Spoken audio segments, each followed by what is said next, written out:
whole, I think if you're interested in understanding the universe, ourselves, and our place within the universe, in the big picture, in the grand scheme of things, philosophy is the field which enables you to understand that big picture and to understand the world in some ways at the most basic level. Some people are not drawn to the questions of that kind. They're drawn to more local questions or things of more direct practical application, and that's fine. But if you're really drawn to understanding these truly foundational and big questions about ourselves and about the world, then philosophy may be for you. There's no answer to the question, why do it? Because you can't help but doing it. Everybody does it every day, all the time. Everybody thinks about philosophy. We all think, for example, about moral questions, about abortion, about euthanasia, about punishing criminals. Everyone has wondered at some stage in their life, should I tell a lie? Is it ever right to lie? Is it always wrong for other people but okay for me? What and how do we decide? Philosophy is a very rich field, and I don't think there's any one thing that philosophy is. I think of philosophy basically as the study of the foundations of everything. Any given subject, you can ask, why are things like that in that subject? Why is biology the way it is? Well, you tell a story about chemistry. Why is chemistry the way it is? Tell a story about physics. And physicists like to think that their field is the most foundational. But then scratch a physicist, why is physics the way it is? Then you get to questions about mathematics. Why is all that the way it is? Before long, you're doing philosophy. I think if you ask those why questions enough, you just find yourself doing philosophy. And I was the kind of kid that was always asking why. Why? You know, why does it have to be this way? So you just go far enough down that chain, you just find yourself doing philosophy. Now that's what makes philosophy so interesting. It's also what makes it frustrating, because the further down you go in those chains, the harder the questions become to answer. You know, in fact, some people think once you answer a question, then it's no longer philosophy, because then it becomes its own field.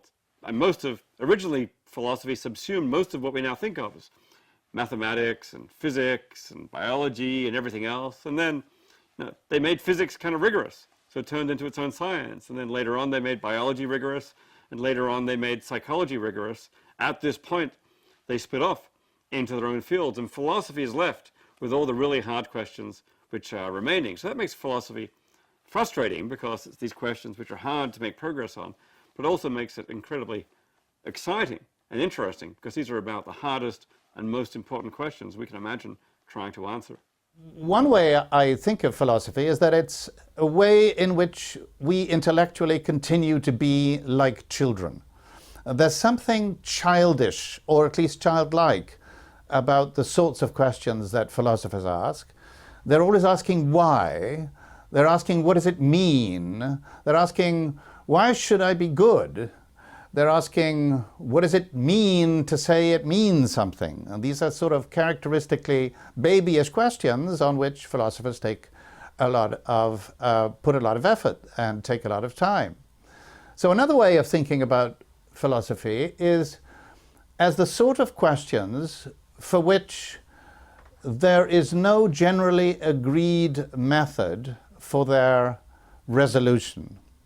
So, for example, we could understand the question, what does it look like on the other side of the moon, long before we were able to look on the other side of the moon, because we could all agree that if we could get a rocket back there and take a look, that would answer the question. But with philosophical questions, the dispute is nearly always in part about what would be the right way to approach the question. And that is one way in which philosophy specifically differs from science. And indeed, when we do arrive at a consensus about how to answer a certain kind of question, then that question becomes a scientific question. It becomes, for example, a question that is part of physics, or it becomes a question that is part of psychology.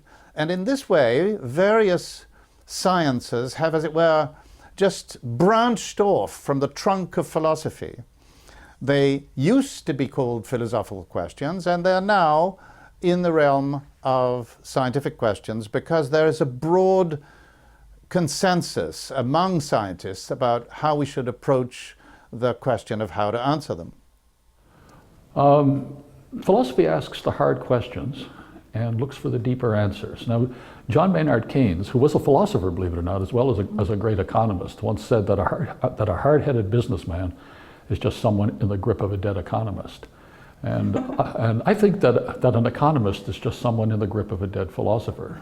Philosophy is among the things we want for its own sake. We want love, we want music, we want pleasure, we want happiness, and we want, at least some of us want, and I think maybe everybody wants at some level, we want to have some sort of convincing, true view of the world, which is a philosophical ambition. Although I would say that the real answer is that you should do philosophy for itself, it's also true that philosophy is actually extremely useful because, especially nowadays when we talk about the economy being a knowledge economy, it's not so much a knowledge economy as an economy that depends on the power of thinking. We only want a beginning of an answer because, after all, the whole point of philosophy is not to give people answers, but to give them the knack of getting answers.